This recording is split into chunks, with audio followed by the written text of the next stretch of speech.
अस्सलाम वालेकुम। प्रोग्राम सियासी लोग के साथ मैं हूं उस्मा खान रूमी। नाज़रीन, सेनेट के बाद आज 26वीं आईनी तरमीम कौमी असम्बली से भी 2/3 अक्सरियत के साथ मंजूर हो चुकी है और इसका नोटिफिकेशन कौमी असम्बली सेक्रेटेरिएट से जारी भी कर दिया गया है। सदर ममलकत आसिफ अली जरदारी ने 26वीं आईनी तरमीम पर दस्तखत कर दिए हैं और गजट नोटिफिकेशन के बाद 26वीं आईनी तरमीम बतौर कानून नाफिज हो चुकी है। आईनी तरमीम के मुताबिक नए चीफ जस्टिस का तकर्रुर पार्लिमानी कमेटी के जरिए किया जाएगा, जिसका इजलास भी बुलाया गया और उसके बाद नए चीफ जस्टिस की तकर्री के लिए पार्लिमानी कमेटी भी तश्कील दी जा चुकी है। दूसरी तरफ हामिद खान साहब ने जो है 26वीं आईनी तरमीम के खिलाफ वकला तहरीक शुरू करने का ऐलान कर दिया। इस तमाम मौजू का अहाता करने के लिए हमारे साथ इस वक्त मौजूद हैं आसिफ अली भट्टी साहब, सीनियर एनालिस्ट, और ब्रिगेडियर फारूक हमीद साहब। आप दोनों को प्रोग्राम में मैं खुशामदीद कहूँगी। आसिफ अली भट्टी साहब, 26वीं आईनी तरमीम मंजूर हो चुकी है। अब मेरा ख्याल है इसको 2-3 महीने से तो हम इसको कॉन्टीन्यूसली जो है वो इस पे बात कर रहे हैं और ये हमारे बहस का मौजू रही है। तो लेकिन आज फाइनली जो है वो ये आईनी तरमीम मंजूर हो गई है। पार्लियामेंट ने 19वीं तरमीम का जो इख्तियार खोया था वो वापस मिल गया है। कैसे देखते हैं इस मामले को? उस्मा और आपके नाज़रीन को भी अस्सलाम वालेकुम। देखिए, ये जो पाकिस्तान के अंदर डेमोक्रेसी का नया चेहरा नजर आ रहा है और एक नई बिगिनिंग हुई है, मैं ये समझता हूँ। ताकतवरों ने अपने भरपूर अंदाज में तमाम वो चीज़ें जो कि शायद हम समझते थे कि पार्लियामान किसी मौके पे आज़ाद हो जाएगा और उसके बाद वहाँ पे आज़ादी अवाम की यानी जमहूर की आवाज़ सुनाई देगी और तमाम फैसले जमहूर के मुताबिक होंगे। तो ये एक तो मुकम्मल तौर पे अब ये तय हो गया है कि अब ये ऐसा इंशाल्लाह ख्वाबों में हमें देखने को मिलेगा। दूसरी बात ये है कि ये जो आईनी तरमीम हुई है, इसके अंदर मैं एक माजी का थोड़ा सा किस्सा आपको सुना दूं। शायद हमने पहले भी आपके प्रोग्राम में इसका जिक्र किया था कि रहमान मलिक होते थे वजीर दाखिला। उस वक्त चेयरमैन सेनेट का इलेक्शन था और एक तरफ यूसुफ रजा गिलानी पीपल्स पार्टी के ही उम्मीदवार थे, आसिफ अली जरदारी के शायद नॉमिनी थे वो, और उनके साथ जो है वो मुकाबले पे मिस्टर संजरानी हुआ करते थे, जो कि साबिक चेयरमैन रहे जी, सादिक संजरानी। तो उस वक्त पीपल्स पार्टी के पास गालबन कोई 30 या 34 अराकीन थे टोटल और उनको वही 2/3 मेजॉरिटी चाहिए थी, 64 से ज्यादा मेंबर्स चाहिए थे। और अल्लाह ने ऐसा कोई करम किया और चू मंतर हुआ। आपको याद होगा कैमरे भी पकड़े गए, वहां पे लोग वोट दिखाते हुए पकड़े गए और रहमान मलिक साहब यूं विक्ट्री का निशान बना के बाहर और सादिक संजरानी चेयरमैन सेनेट बन गए। तो ये बड़ा कमाल है। इससे बहुत ही हमें अंदाजा हुआ है कि पाकिस्तान में कुछ भी हो सकता है। आप देखें कि सेनेट में भी अक्सरियत मिल गई है और ऐवान में जहां पे 57 लोग किसी पार्टी के हैं, किसी के 17 हैं, किसी के 27 हैं। अब माशाल्लाह उनको 226 अराकीन की जो है वहां पे सपोर्ट मिली है और वो आईनी तरमीम मंजूर हुई है। इसी तरह सेनेट में भी ऐसे ही हुआ है। लेकिन इसमें सबसे अच्छा किरदार जो है ना, मैं शाबाश जिसको सारी दुनिया दे रही है इस वक्त, वो हैं मौलवी साहब। मौलवी साहब ने अपने उसी तुम तराक के साथ उस इनिंग्स का आगाज़ किया जहां से उन्होंने अवामी नौयत के एक जो है ना वो फेस लेकर उन्होंने कहा कि ये देखें, ये अवाम की मंशा के बगैर कोई फैसला कबूल नहीं होगा और ये आईनी तरमीम किसी सूरत में ना ये मंजूर होगी बल्कि इसको लाने नहीं दिया जाएगा। माशाल्लाह वो खुद अपने हाथों से, नूरानी हाथों से लेके आए। साथ में उनके वो साहब जो कि लाहौर में छुप के बैठे हुए थे, उनको रात को 12 बजे भेजा गया कि चल भाई, उससे पहले भी वो रात को 12 बजे एक दिन आए थे। तो ये देखें, ये बड़ा कमाल है। पाकिस्तान में ये एक नई तारीख रकम हुई है। On the very serious note, मैं ये समझता हूँ कि अब आपको किसी भी फैसले के बारे में परेशान होने की जरूरत नहीं पड़ेगी, चाहे वो आपने तकर्री करनी हो पिंडी में, चाहे वो आपने करनी हो इस्लामाबाद में। और ये वही पार्लियामान होगा जिसको हम कहते थे कि कभी रबर स्टैंप हुआ था। अब ये रबर स्टैंप नहीं है, अब इसका नाम कुछ हो रहा है जो कि मैं आपके प्रोग्राम में नहीं कह सकता। लिहाजा ये बहुत अच्छा एक हुआ है कि अब जो फैसले होंगे बड़े इसी तरह से नाजों के साथ, जमहूरी अंदाज के साथ पास होंगे। लेकिन अफसोस ये होगा हमें कि हमारी आने वाली नस्ल ये सारा तमाशा देख रही है। 65% यूथ है इस मुल्क के अंदर, पढ़े लिखे लोगों की तादाद भी काफ़ी ज़्यादा है और दुनिया भर में जो आपकी जो पाकिस्तानी डायस्पोरा है वो देख रही है सारा कुछ। تو آپ نے بڑے ہی دن دہاڑے یہ سارا کام کیا ہے، تو یہ بہت مشکل ہوگا کہ لوگوں کو یہ بات ہضم ہو سکے۔ چلیں بھٹی صاحب اس کے امپیکٹس میں بات کروں گی۔ فاروق حمید صاحب سے، بریگیڈیئر صاحب سے میں ذرا یہ جان لوں کہ اس آئینی ترمیم کو وہ کیسے دیکھتے ہیں، اور کیا وہ یہ سمجھتے ہیں بریگیڈیئر صاحب کہ پارلیمانی قوتوں نے معروضی حالات کا فائدہ اٹھاتے ہوئے یہ آئینی ترمیم منظور کی ہے؟ کیا پوری طرح سے فائدہ اٹھایا ہے اس سچویشن کا؟ بسم اللہ الرحمن الرحیم، بہت شکریہ۔ میری آواز آپ کو آ رہی ہے؟ جی آ رہی ہے، کلیئر آ رہی ہے۔ دیکھیں جی، پچھلے کئی سالوں سے ہم دیکھ رہے تھے کہ پاکستان کے دو آئینی ادارے، ایک نیشنل اکاؤنٹیبلٹی بیورو اور دوسرا پھر سپریم کورٹ۔ سپریم کورٹ تو لائر موومنٹ 2009 میں چلی تھی، اس کے بعد سے بہت زیادہ ججز میں کانفیڈنس لیول بڑھ گیا تھا ان کا، وہ ایسے بڑے سخت فیصلے دے رہے تھے جو یقیناً پاکستان کی اشرافیہ جو ہے وہ ان کے خلاف جا رہے تھے۔ ان کو بالکل پسند بھی تھے کہ اتنی پاور ہو جوڈیشری میں اور اتنی پاور ہو نیب میں، جس طرح کہ نیب میں ان کے کیسز ہوتے تھے، جیل میں رکھا جاتا تھا وغیرہ وغیرہ۔ میں تمام پولیٹیکل پارٹیز کی بات کر رہا ہوں۔ تو پھر اب ہم نے یہ دیکھا کہ in the last 3-4 years in parties نے کہا کہ جناب اب وقت آ گیا ہے کہ اب ہم کنٹرول اپنے ہاتھ میں لیں۔ انہوں نے بہت ہمیں جو ہے پریشان کیا۔ آپ نے دیکھا نواز شریف صاحب کتنا بولتے رہتے ہیں مجھے کیوں نکالا، مجھے کیوں نکالا، اور باقی لیڈر بھی کہتے ہیں کہ جناب نیب کو بند کرو، نیب کو بند کرو، نیب اور پاکستان اکٹھے نہیں چل سکتے۔ تو پہلے تو انہوں نے وہ ترمیم کی، نیب امینڈمنٹس کی، جو تھوڑی بہت پہلے عمران خان کے دور میں بھی ہوئی تھی، پھر یہ PDM 1 میں اس کی ترمیم آئی۔ وہ تو جسٹس بندیال صاحب نے راستہ روک لیا اور ان ترمیم کو نل اینڈ وائڈ ڈکلیئر کیا، کیونکہ وہ ایک خاص ایک ویسٹڈ ایجنڈا کے تحت نظر آ رہا تھا کہ یہ کیا جا رہا ہے۔ لیکن آپ دیکھیں کہ وہ جب اپیل میں گئے تو محترم قاضی فائز عیسیٰ صاحب ان کو ہمیشہ یاد رکھیں گے کہ انہوں نے ان نیب ترامیم کو بحال کیا جو جس طرح حکومت چاہتی تھی، اور اب 50 کروڑ سے نیچے اگر کوئی کرپشن ہوتی ہے، گھمنڈ ہوتا ہے، تو گھبرانے والی بات نہیں ہے۔ وہ نیب جو ہے اس کا کیس کر ہی نہیں سکتا قانون کے مطابق۔ اور تو لہذا ایک تو وہ میں سمجھتا ہوں کہ it was the revenge of democracy، یا آپ کو کہ it was the revenge by the elite of Pakistan against National Accountability Bureau، کہ اس کو بالکل ٹوتھ لیس کر دو۔ آج کے اخبار کی اگلا پوائنٹ یہ ہے کہ آج کے اخبار کی آپ ایک لیڈنگ انگریزی اخبار کی ہیڈنگ ہے کہ جوڈیشری کے ونگز ہیو بین کلپڈ، یعنی کہ جوڈیشری کے پر کٹ دیے گئے ہیں۔ اب دیکھیں نا، نواز شریف صاحب اور باقی leader floor of the house پہ بولتے ہیں کہ جناب پاناما کا فیصلہ ہوا، اقامہ پہ ہمیں نکال دیا، ڈسکوالیفائی کیا۔ ہمارے بڑے لیڈرز ہیں سپریم کورٹ کو انہوں نے کنٹمپٹ میں لا کے ثاقب نثار صاحب کے دور میں ان کو ڈسکوالیفائی کر دیا۔ پھر پیپلز پارٹی شو ڈالتی ہے کہ جناب یوسف گیلانی صاحب پرائم منسٹر تھے اور وہ انہوں نے سوئس اتھارٹیز کو لیٹر نہیں لکھا، وہ سوئس کیسز کے بارے میں ان کو فارغ کر دیا گیا، ڈسکوالیفائی کر دیا گیا چیف جسٹس افتخار چودھری صاحب۔ پھر جنرل مشرف کا NRO جو پیپل پارٹی کو ملا سوئس کیسز میں، وہ اس NRO کو چودھری افتخار صاحب نے چیف جسٹس، انہوں نے اس کو نہ اسٹرائک ڈاؤن کر دیا، نہ لڑ کیا۔ کہنے کا مطلب یہ ہے کہ آج میں سمجھتا ہوں اس ترمیم کے بعد اب عدلیہ کی جو سپریم کورٹ کے ججز ہیں یا ہائی کورٹ کے ججز ہیں، یہ تو خیر وقت بھی بتائے گا کہ آگے کیا ہوتا ہے، لیکن میرا خیال ہے کافی حد تک ان کا جو ان کی پاور جو ہے وہ اب عدلیہ نے پارلیمنٹ نے لے لی۔ ان ادر ورڈ وہ یہ کہہ رہے ہیں خود کا فلور ہاؤس پہ کہ پارلیمنٹ از سپریم، اور پارلیمنٹ جو ہے وہ اب معاملات کو کنٹرول کرے گی۔ تو میں تو کہتا ہوں آئین سپریم ہے، کوئی سپریم نہیں ہے آئین کے علاوہ۔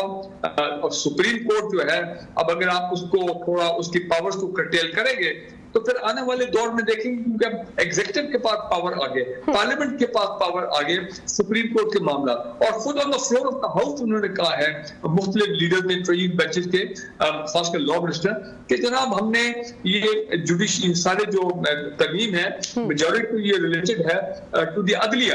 تو لہذا یہ جو ہم پچھلے اتنے مہینوں سے 2-2.5 سال سے عدلیہ اور پارلیمنٹ کے درمیان، عدلیہ اور ایگزیکٹو کے درمیان یہ چکرش دیکھ رہے تھے، لڑائی دیکھ رہے تھے، اٹیک اور کاؤنٹر اٹیک ہو رہے تھے، گولہ باری دوسرے پہ ہو رہی تھی۔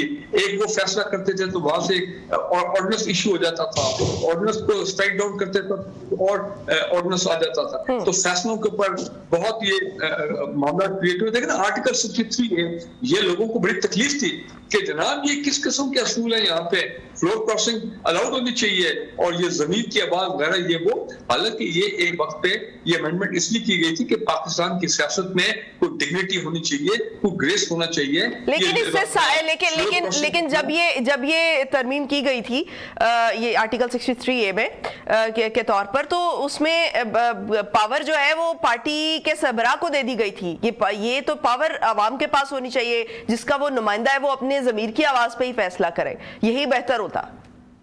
देखिए बात वो आपकी सही है, लेकिन मैं समझता हूँ आर्टिकल 63 जो है वो एक मॉरल स्टेटस देता था, एक अखलाकी स्टेटस देता था हमारे आइन को, कि कोई पब्लिक ऑफिस होल्डर जिसको अवाम ने इलेक्ट किया हो, वो अगर जनाब फ्लोर क्रॉसिंग करता है तो शुड बी डिस्क्वालिफाइड, डिसीट होना चाहिए।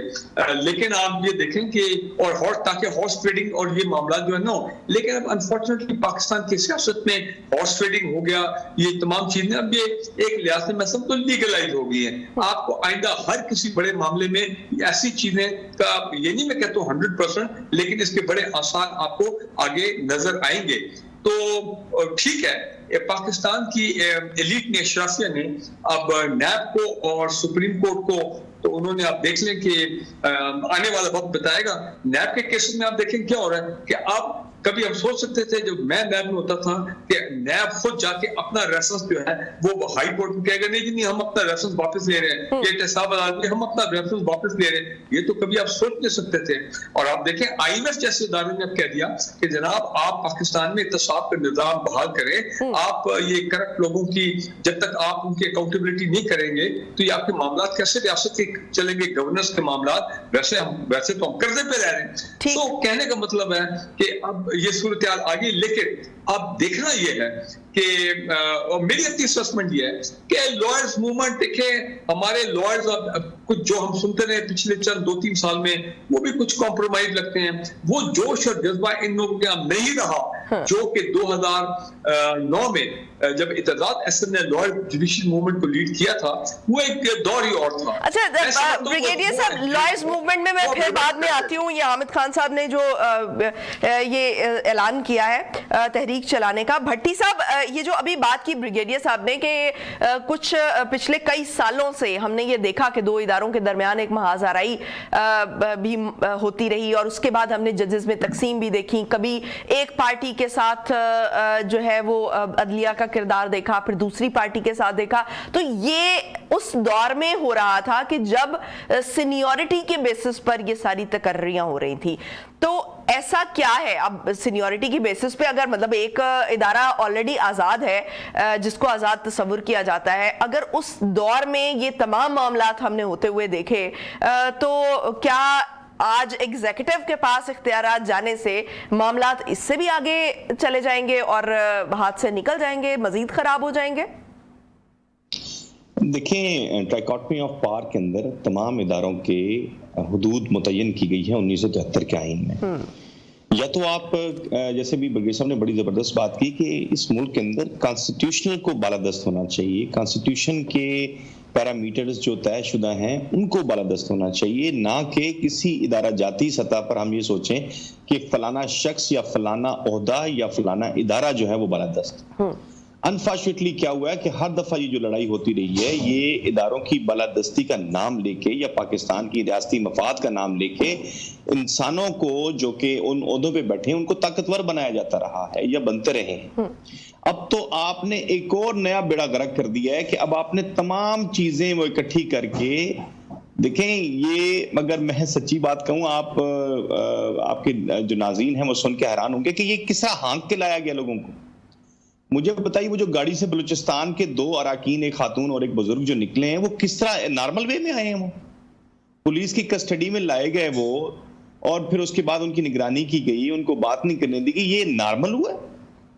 जो पार्टी के अराकीन हॉर्स ट्रेडिंग का शिकार हुए, जिनको इधर से पकड़ के इधर लाया गया, वो क्या नॉर्मल हुआ?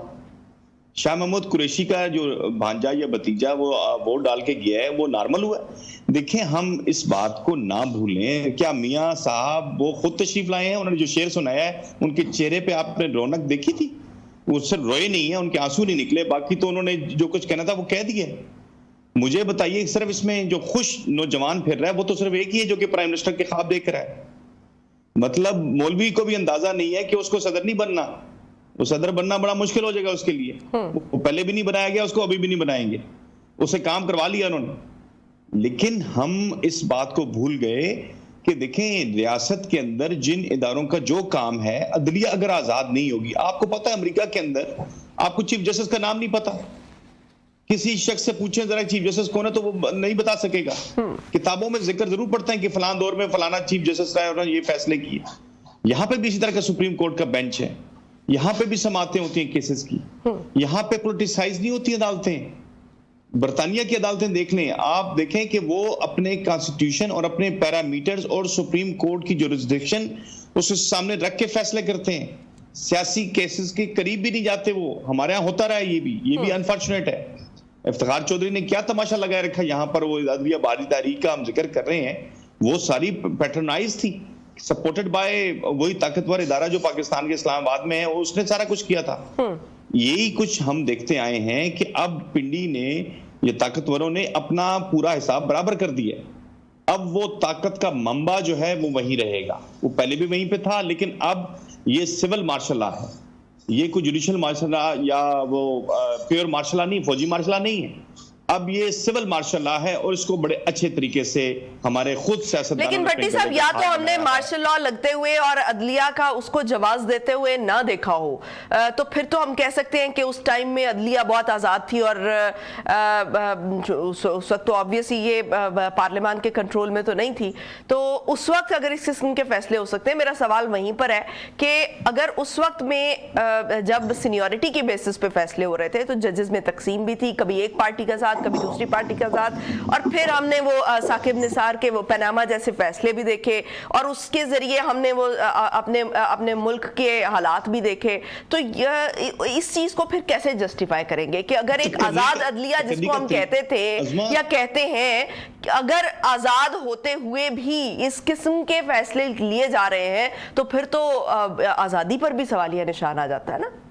دیکھیں تقرری کے طریقہ کار سے تو چیزیں نہیں بدلتی ہوتی. آپ نے سینارٹی کی جو ایک پورا سسٹم جو ڈائیکاٹمی بنی ہوئی تھی, آپ نے اس کو پورے کو پیرالائز کر دیا, ختم کر دیا, ایک نیا سسٹم لے کے آ گئے. آپ کا کیا خیال ہے کہ اب انصاف پر مبنی فیصلے ہونے کی توقع پیدا ہو گئی ہے؟ آپ کی تقرری, آپ کے ہاتھوں سے ہونے والی تقرری جو ہے وہ صحیح فیصلے کرے گی. ہونا تو یہ چاہیے تھا کہ جو مس یوز آف پاور ہے, پنڈی سے ہے یا اسلام آباد سے ہے, اس کو ٹھیک کرنے کے حوالے سے آپ کو لیجسلیشن کرنی چاہیے تھی. پارلیمان کی اگر سپریمیسی آپ چاہتے تھے تو آپ اپنے بھی حدود کا تعین کرتے, سپریم کورٹ کی حدود کا تعین کرتے, اور پنڈی کی حدود کا بھی تعین کرتے. اداروں کے اندر رہ کر کام کرنے کے حوالے سے آپ کو ایک ایسی مضبوط قانون سازی کرنی چاہیے تھی جو وقت کی ضرورت تھی. اس وقت آپ کے تمام ادارے آئسولیشن کا شکار ہیں, تمام ادارے آپس میں لڑ رہے ہیں, ود ان لڑ رہے ہیں. مزے کی بات یہ نہیں ہے کہ وہ پنڈی اسلام آباد جو ہے وہ پارلیمنٹ, ایسا نہیں ہے. آپس میں لڑ رہے ہیں, آپس میں ججز لڑ رہے ہیں, آپس میں طاقتور لڑ رہے ہیں, اداروں میں ایک واضح تقسیم نظر آتی ہے. بالکل بریگیڈیئر صاحب, ایگزیکٹو کے پاس پاور آنے سے کیا آپ سمجھتے ہیں کہ جو برسر اقتدار پارٹی ہوگی اس کے پاس زیادہ پاور آ جائے گی اور وہ اس کا بھرپور فائدہ اٹھا سکے گی؟ دیکھیں, پہلی ایک چیز میں آپ کو یہ پوائنٹ بھی واضح کر دوں کہ وہ میں مانتا ہوں کہ اس کا لوئر موومنٹ کے بعد جوڈیشری نے اپنے بڑے بھرپور طریقے سے اسرٹ کی اپنی پاور, جو انہوں نے صحیح معنوں میں اس کو انجوائے بھی کیا, ان پاورز کو بڑے سخت فیصلے کیے. اب ہم یہ دیکھ رہے ہیں کہ اس ترمیم کے بعد وہ جو پینڈولم تھا جو پہلے جوڈیشری کے سائڈ پہ تھا, اب وہ پینڈولم جو ہے وہ ایگزیکٹو کے سائڈ پہ چلا گیا.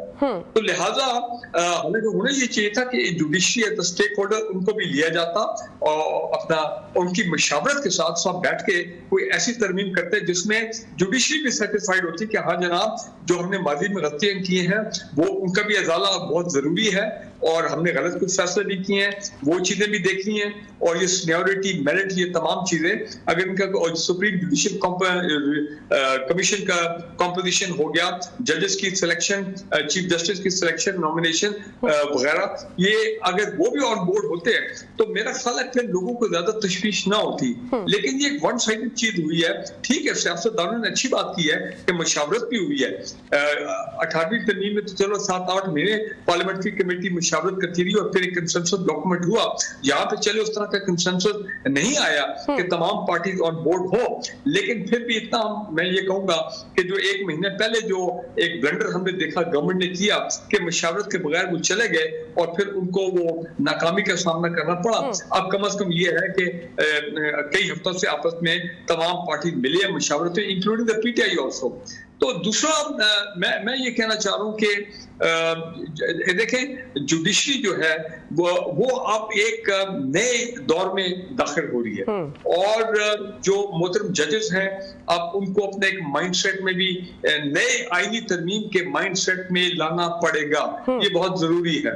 और दूसरी बात यह है कि जो फैसले मैं अभी भी कहता हूं कि जो सुप्रीम कोर्ट के फैसले हैं अगर इलेक्शन कमीशन ऑफ पाकिस्तान उनको ऑनर नहीं करता तो ये बहुत गलत हो जाएगा।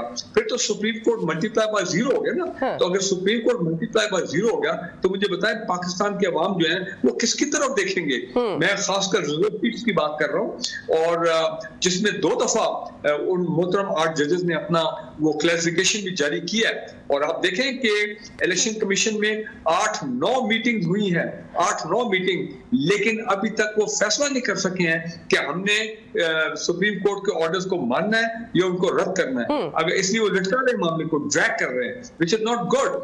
तो आइन जो है वो सुप्रीम है और आइन देखें ना, आइन सुप्रीम है तभी तो उसके तहत सुप्रीम कोर्ट है, पार्लियामेंट है और आईनी इदारे हैं। तो आइन में अब ठीक है तरमीम होगी, इसको हमें एक लिहाज से चले एक्सेप्ट कर लेना चाहिए और आगे चलना चाहिए और देखना चाहिए कि अगर इसमें कोई एनोमली ये फ्लॉज निकलती हैं जो जजेस तो उसको एड्रेस कर लिया जाए, ठीक हो गया।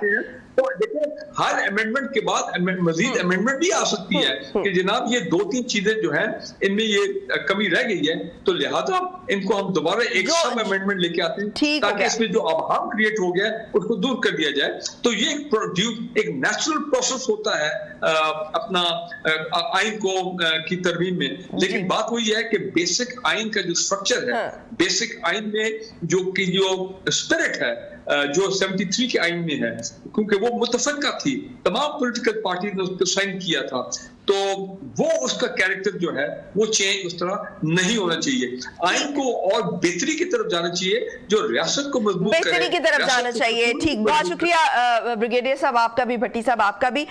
जो आइन में अमेंडमेंट लाने की जरूरत पेश आती रहती है क्योंकि जहां जहां पर टाइम के साथ हमें कुछ लूप होल्स नजर आते हैं या बेहतरी की गुंजाइश नजर आती है तो वो टाइम के बाद ही उसको एड्रेस किया जाता है और किया जाना चाहिए। ब्रेक लेंगे छोटी सी, इसके बाद जो है मजीद जो गेस्ट हैं वो हमारे साथ हमें ज्वाइन करेंगे और इसी पर बात करेंगे। हमारे साथ रहिए।